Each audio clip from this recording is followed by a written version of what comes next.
प्रिय विद्यार्थियों नमस्कार, मैं राजेंद्र स्वामी आपका आज की ऑनलाइन क्लास में स्वागत करता हूं, हार्दिक अभिनंदन करता हूं। प्रिय विद्यार्थियों, आज हम क्षितिज पाठ्य पुस्तक के पद्य भाग का दूसरा पाठ पढ़ने जा रहे हैं। सूरदास जी को हमने पढ़ लिया था। आज हम तुलसीदास जी के जीवन परिचय और तुलसीदास जी के साहित्य परिचय के बारे में जानेंगे। तुलसीदास जी और सूरदास जी हिंदी के महान कवि हुए हैं।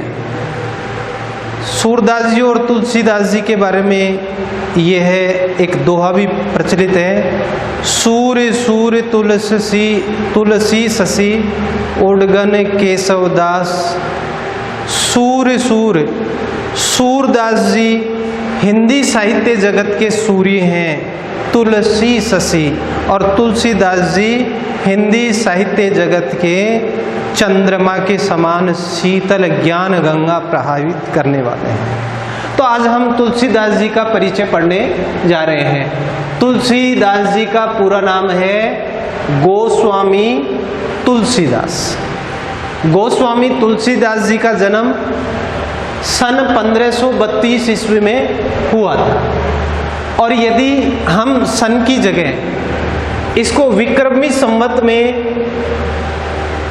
बदलें तो इसमें 57 वर्ष जोड़ देते हैं, यानी ईस्वी सन 57 वर्ष कम है और विक्रमी संवत में 57 वर्ष प्लस कर देते हैं। तो विक्रमी संवत इसमें 57 जोड़ेंगे तो 1589, यानी तुलसीदास जी का जन्म सन 1532 ईस्वी में, यानी विक्रमी संवत 1589 में हुआ था। इनकी मृत्यु 1623 ईस्वी में और 1623 में 57 वर्ष जोड़े तो 1680, यानी ये विक्रमी संवत हो जाएगा। जन्म स्थान, तुलसीदास जी का जन्म किस स्थान पर हुआ? उत्तर प्रदेश राज्य के बांदा जिले के राजापुर गांव में इनका जन्म हुआ था। तुलसीदास जी का जन्म अभुक्त मूल नक्षत्र में हुआ था। अभुक्त एक अशुभ नक्षत्र है, अशुभ घड़ी है, अशुभ नक्षत्र है, मलिन नक्षत्र है। अभुक्त मूल नक्षत्र में तुलसीदास जी का जन्म हुआ था। नवजात तुलसी का शरीर जन्म के समय 5 वर्ष के बालक जैसा था, यानी तुलसीदास जी जब जन्मे थे तब उनका शरीर 5 वर्ष के बालक की तरह था। मुंह में दांत निकले हुए थे, सर में बाल निकले हुए थे। जब माता पिता ने ये देखा कि ये क्या है और ये कैसा बच्चा पैदा हुआ है जिसके जन्म लेते ही मुंह में बड़े बड़े दांत, सर में बाल हैं, तो उन्हें शंका हुई कि कुछ अनहोनी न हो जाए। अनिष्ट के भय की आशंका के चलते माता पिता ने इसका त्याग कर दिया।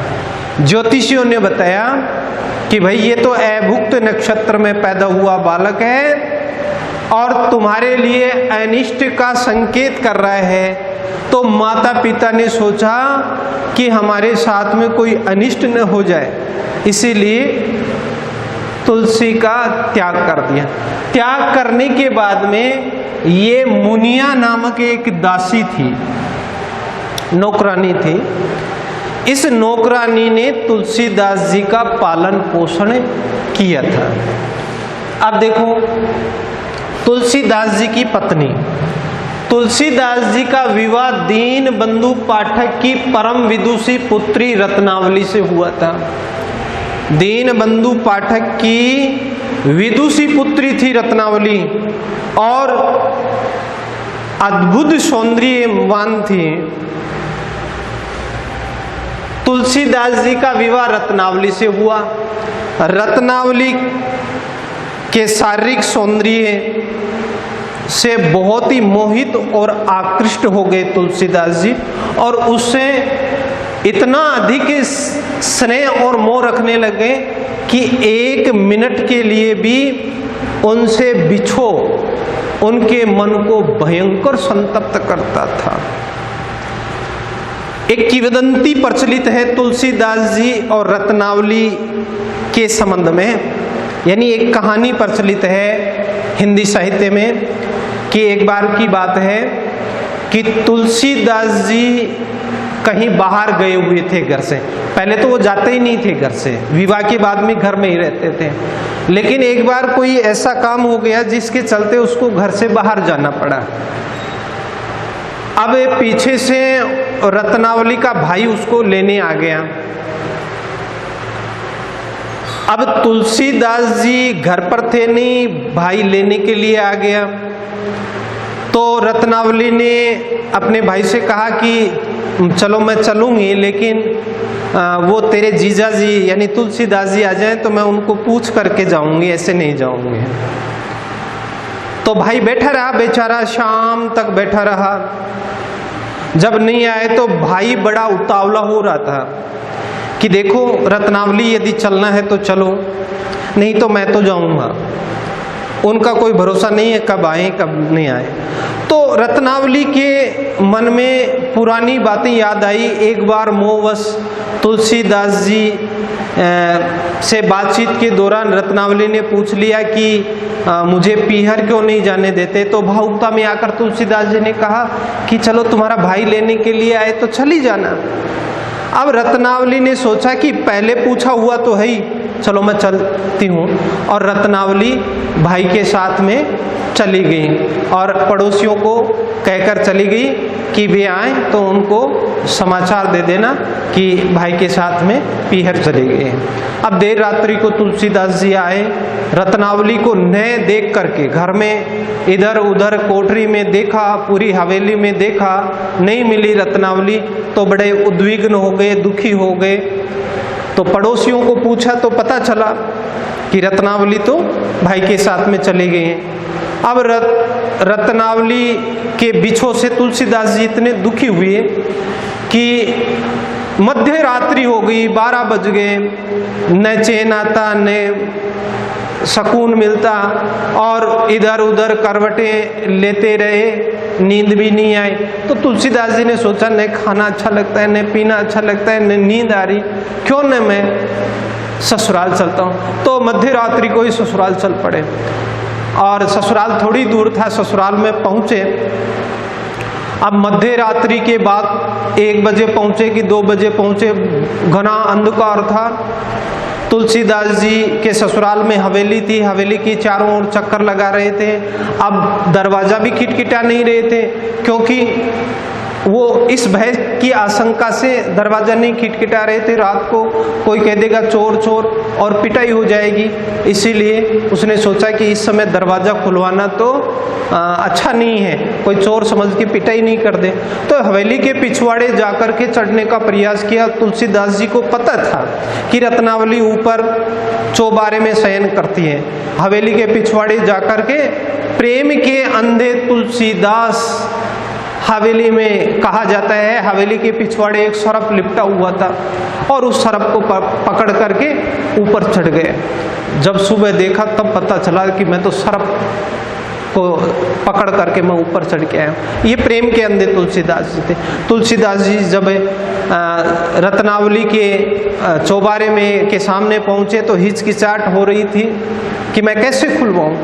दरवाजा खटखटाया, आंखें खुली रत्नावली की, और सोचा इस समय मध्य रात्रि के बाद का समय कौन हो सकता है। फिर चिर स्मृति में खोई रत्नावली ने सोचा हो न हो इस समय तो मेरा तुलसी हो सकता है।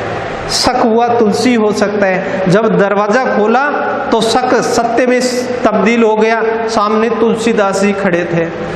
रत्नावली तुलसीदास जी को देख करके इतनी बिफर गई कि उसे उसी समय डांटने फटकारने लगी कि अरे महामूर्ख तुलसी, तो इस हाड़ मांस के शरीर से इतना प्रेम करता है। महामूर्ख, शाम को ही तो मैं आई थी और रात्रि को ही चला आया, तेरे को इतना ज्यादा मोह है,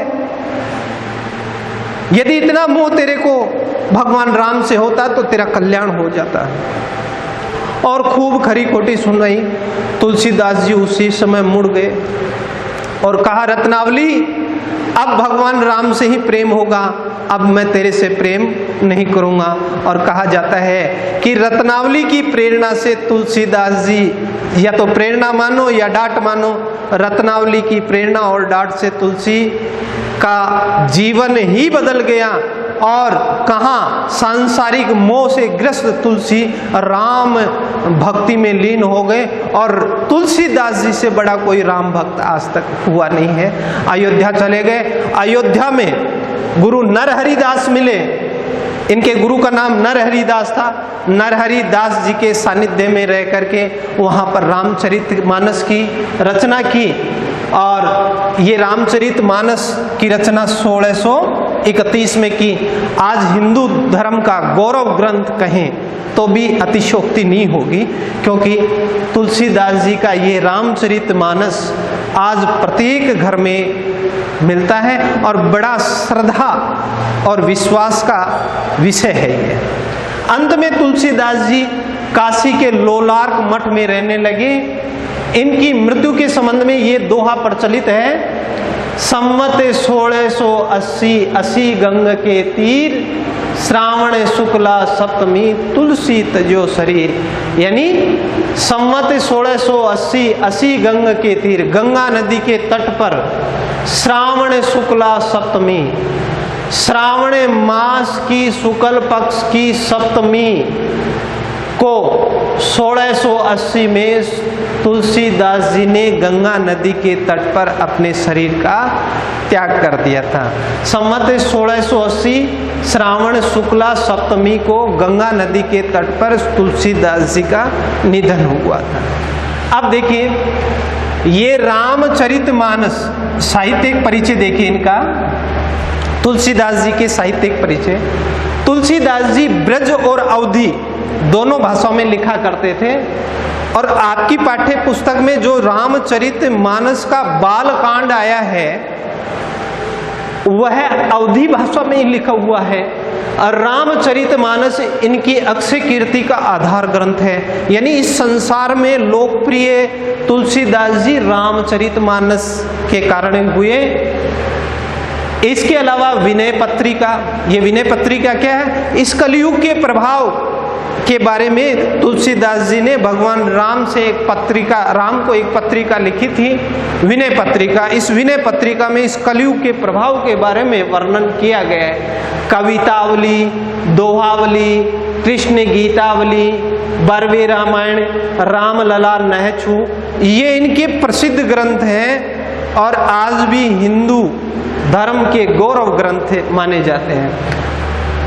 तुलसीदास जी का काव्य कैसा है? तुलसीदास जी के काव्य में समन्वय की भावना है। समन्वय का मतलब निर्गुण सगुण का समन्वय किया, शूद्र और ब्राह्मण का समन्वय किया, ऐसे समन्वय की भावना है, न कि परस्पर विरोध और परस्पर प्रतिशोध की भावना इसमें नहीं है। सब वर्णों को, सब प्रकार की भक्तियों को इन्होंने समन्वित करने का, मेल मिलाप करने का प्रयास इसके माध्यम से किया। इन्होंने काव्य के माध्यम से एक आदर्श समाज की कल्पना प्रस्तुत की है, एक अच्छे समाज की रचना की है। कि रामचरितमानस में भगवान राम के चरित्र का वर्णन किया है। इसीलिए तो माना जाता है, पुत्र हो तो राम जैसा, पत्नी हो तो सीता जैसी, भाई हो तो भरत जैसा।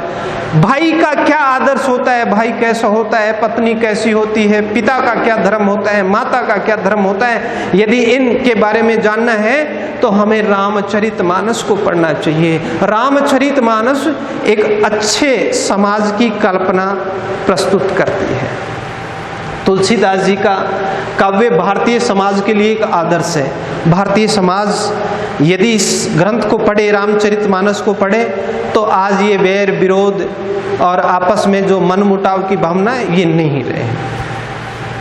काव्य कला की दृष्टि से देखिए, काव्य कला की दृष्टि से भी इनका साहित्य अत्यंत उत्कृष्ट है, क्योंकि जो रचना का आधार है वो बड़ा उत्कृष्ट काम में लिया गया। जहाँ जहाँ उपयुक्त समझाया गया। वहाँ रस, अलंकार, छंद, भाषा, शैली इनका प्रयोग किया है। इन तमाम दृष्टियों से, काव्य कला की दृष्टि से, काव्य शास्त्र की दृष्टि से इनके जो ग्रंथ हैं वो अत्यंत उत्कृष्ट कोटि के हैं।